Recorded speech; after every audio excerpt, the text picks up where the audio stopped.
Hit TV ప్రేక్షకులకు శుభాభివందనములు.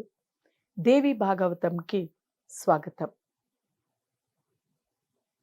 ఆ తల్లి యొక్క లీలలు, ఆ తల్లి గురించి ఎంత చెప్పుకున్నప్పటికీ, ఎంత విన్నప్పటికీ, ఎంత తిన్నప్పటికీ కూడా తనివి తీరనటువంటిది.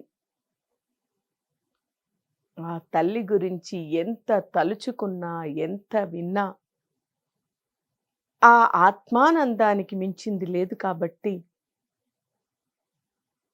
ఎంత గ్రోలినప్పటికీ ఇంకా ఇంకా తీసుకోవాలి అనిపిస్తుంది కాబట్టి, ఇప్పుడు వీరి యొక్క విమానము మరి యొక్క బ్రహ్మలోకము, వైకుంఠము, కైలాసము అన్నీ పూర్తిగా చూసిన తర్వాత అక్కడి నుంచి వాయువేగంగా ఒక ప్రదేశానికి చేరుకున్నారు. అక్కడ అంతా కూడా స్త్రీమూర్తులతోనే నిండిపోయి ఉంది. వజ్ర వైఢూర్య మణి మాణిక్యాలతోని నిండి ఉండేటువంటి వారు స్త్రీలందరూ కూడా ఎంతగానో అలంకరించుకుని, నృత్యం చేసేవారు నృత్యం చేస్తూ, గానాలు చేసేవారు గానాలు చేస్తూ, ఎన్నెన్నో రకాలుగా అంతా కూడా ఆనందమయంగా ఉండేటువంటి అక్కడ కొంచెం అక్కడ నించుని లోపలికి చూసేసరికి ఒక కమలములోని ఒక సౌందర్యవతి అయినటువంటి,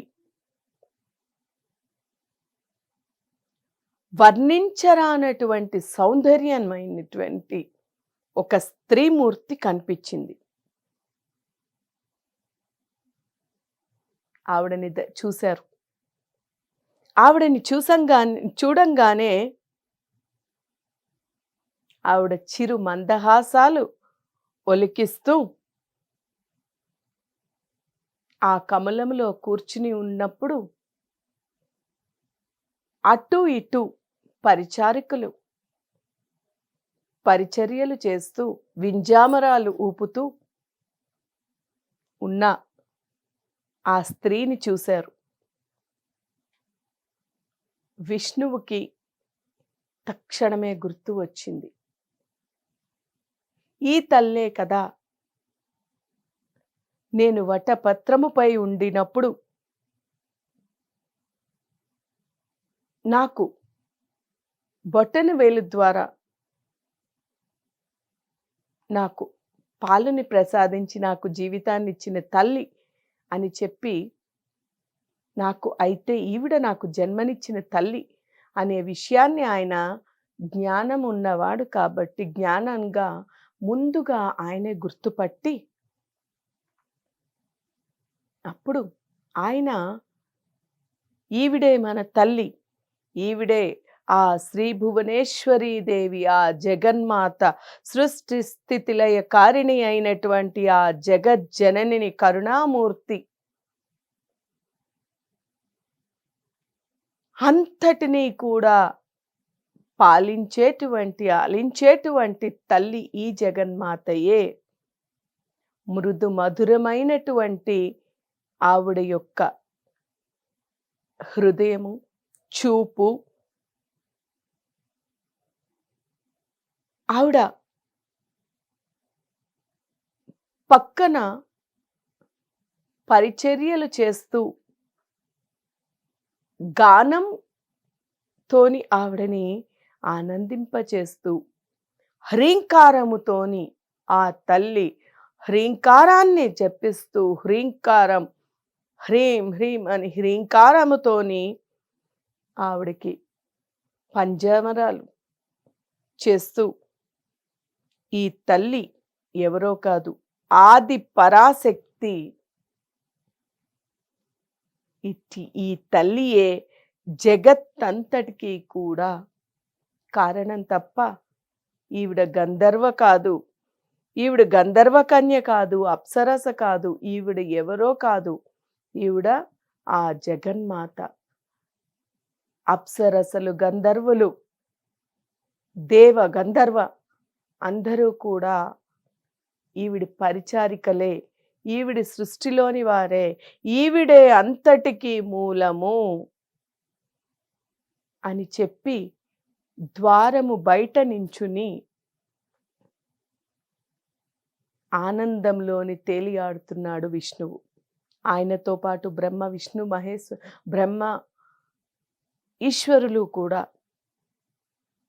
ఆ తల్లి దగ్గరికి వెళ్ళి ఆవిడ చరణాలు పట్టుకోవడానికి పరితపిస్తున్నారు. కానీ అక్కడ ఉండేటువంటి వారందరూ కూడా స్త్రీ రూపాల్లోనే స్త్రీలే ఉన్నారు. పురుషులుగా పురుష రూపంలో ఉండేవాళ్ళు కేవలం వీరు ముగ్గురే ఉన్నారు.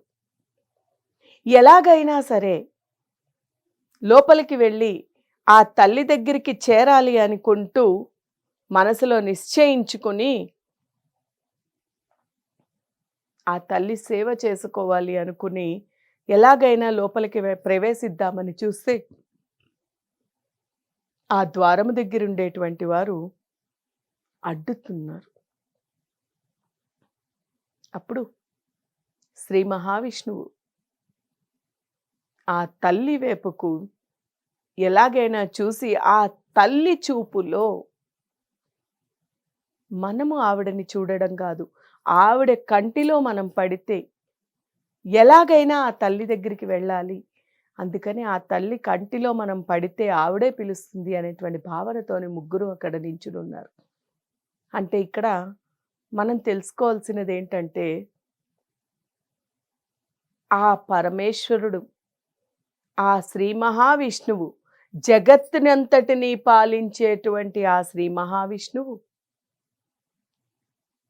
సృష్టి చేసేటువంటి ఆ బ్రహ్మస్వరూపుడైన బ్రహ్మము, వారికే ఆ తల్లిని చేరడానికి అడ్డంకులు ఉంటూ ఉంటే ఇక మనం ఎంత చెప్పండి.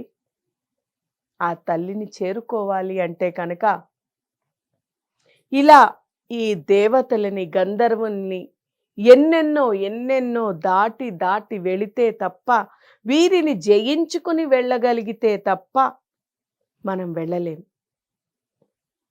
ఇక సులువుగా ఆవిడని చేరుకోవాలి అంటే ఆ తల్లి యొక్క కరుణకి పాత్రులైతే మాత్రమే అది జరుగుతుంది. వీరందరి ద్వారా కూడా అంగీకారం పొందినప్పటికీ కూడా ఆ తల్లిని చేరడం అంత సులువు కాదు. తల్లి యొక్క అనుగ్రహంతో, అంటే విద్యని నేర్చి వేదాలు పఠించినంత మాత్రాన గాని, వేదము నేర్చినంత మాత్రాన్ని గాని, విద్యలు నేర్చి తపస్సులు చేసి ఎన్ని చేసినప్పటికీ కూడా ఆ తల్లిని చేరడం అనేటువంటిది అంత సులువైనది కాదు. మరి అయితే ఆవిడని ఎలా చేరగలము అంటే కేవలము ఆవిడ యొక్క అనుగ్రహాన్ని సంపాదించడానికి ప్రయత్నం చేసి, ఆవిడ యొక్క అనుగ్రహముతోని మాత్రమే ఆ తల్లిని మనము చేరుకోగలుగుతాము. ఆ తల్లి యొక్క అనుగ్రహంతోనే ఆవిడని మనము స్మరించగలుగుతాం. కాబట్టి మనందరము కూడా ఆ జగన్మాత యొక్క నామస్మరణ చేస్తూ, ఆ జగన్మాత గురించే తప్పిస్తూ, ఆవిడ కరుణకి పాత్రులు కావాలని మనం కోరుకుంటూ, హరి ఓం తత్సత్.